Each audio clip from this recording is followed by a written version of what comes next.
खुदा बाप और बेटे और उल कुदस के नाम से आमीन। मेरे अजीज़ों, आइए हम खुदावंद अपने खुदा का शुक्र करें जिसने आज का ये खूबसूरत दिन हमारी ज़िंदगी में बढ़ा दिया। तो आइए अजीज़ों, हम आज के दिन का आगाज़ बाइबल मुक़द्दस की तलावतों से करते हैं। आज की पहली तलावत तस्निया शरा की किताब, उसका 18वां बाब 15वीं आयत से लेकर 20वीं आयत तक। खुदावंद तेरा खुदा तेरे ही दरमियान से, यानी तेरे भाइयों ही में से मेरी मानिद एक नबी तेरे लिए बर्पा करेगा।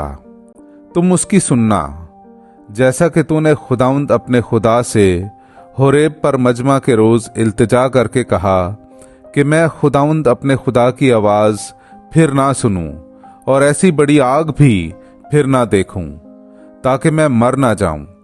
तो खुदावंद ने मुझसे कहा कि उन्होंने अच्छा कहा, मैं उनके भाइयों के दरमियान से तेरी तरह एक नबी बर्पा कर दूंगा और अपना कलाम उसके मुंह में डालूंगा, और जो कुछ मैं उसे हुक्म दूंगा वो उनसे कहेगा। और जो इंसान मेरे कलाम को, जो वो मेरे नाम से कहेगा, ना मानेगा तो मैं उसका हिसाब उससे लूंगा। और जो नबी ये गुस्ताखी करे कि कोई ऐसी बात मेरे नाम से कहे जिसके कहने का मैंने उसे हुक्म नहीं दिया, या दूसरे माबूदों के नाम से नबूवत करे, तो वो नबी जरूर कत्ल किया जाए। पाकलाम का पढ़ा और सुना जाना हम सब के लिए बाइसे बरकत हो। खुदा का शुक्र हो। मेरे अजीज़ों, आइए हम खुदावंद अपने खुदा की हम्दो तारीफ करें। मैं आपके सामने पढ़ूंगा ज़बूर नंबर 95, उसकी पहली, दूसरी और फिर छठी आयत से लेकर 9वीं आयत तक। आओ हम खुदावंद के लिए नगमा परदाजी करें, अपनी निजात की चट्टान के लिए खुशी से ललकारें। उसके हुजूर शुक्रगुजारी करते हुए आएं और गीत गाते हुए उसके आगे खुशी के नारे मारें। आओ हम झुकें और सजदा करें और अपने खालिक खुदावंद के आगे दोजानो हो जाएं, क्योंकि वही हमारा खुदा है और हम उसकी पासबानी की उम्मत, बल्कि उसकी हिदायत का गला हैं। काश के आज तुम उसकी आवाज सुनो। तुम अपने दिल को सख्त ना करो, जैसा मरीबा में या जैसा मस्सा के दिन बियाबान में किया था, जहां तुम्हारे अजदाद ने मेरा इम्तहान किया और मेरे कामों को देखकर भी मुझे आजमाया। पाकलाम का पढ़ा और सुना जाना हम सब के लिए बाइसे बरकत हो। खुदा का शुक्र हो। हमारे लिए आज की दूसरी तलावत मुकद्दस पौलुस रसूल का कुरंतियों की कलीसिया के नाम पहला खत, उसका 7वां बाब 32वीं आयत से लेकर 35वीं आयत तक।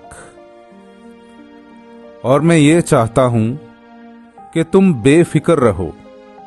बेब्याह खुदावंद के लिए फिक्रमंद रहता है कि किस तरह खुदावंद को खुश करे, मगर ब्याह हुआ दुनिया के लिए फिक्रमंद रहता है कि किस तरह अपनी बीवी को खुश करे, और वो दो तरफा है।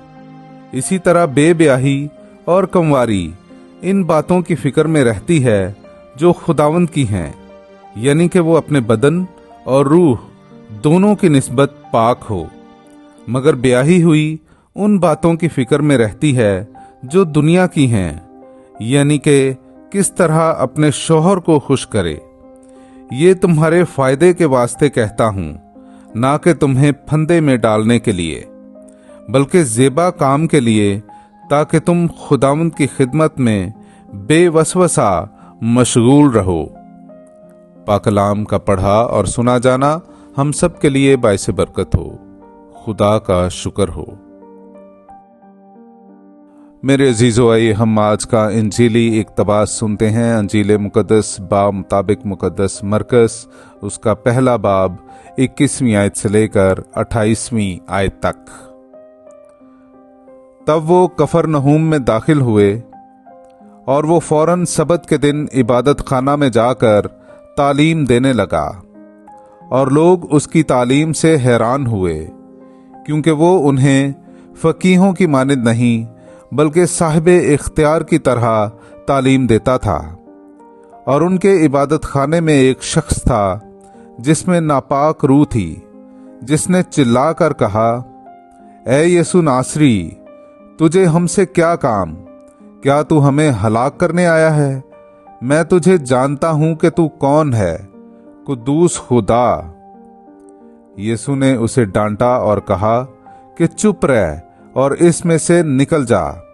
तब नापाक रूह उसे मरोड़कर और बड़ी आवाज से चिल्लाकर उसमें से निकल गई, और वो सब हैरान होकर आपस में ये कहते हुए बहस करने लगे कि ये क्या है? एक नई तालीम बाइख्तियार वो नापाक रूहों को भी हुक्म देता है और वो उसकी मानती हैं। फौरन उसकी शोहरत जलील के सारे इलाके में फैल गई। पाकलाम का पढ़ा और सुना जाना हम सब के लिए बाइसे बरकत हो। खुदा का शुक्र हो।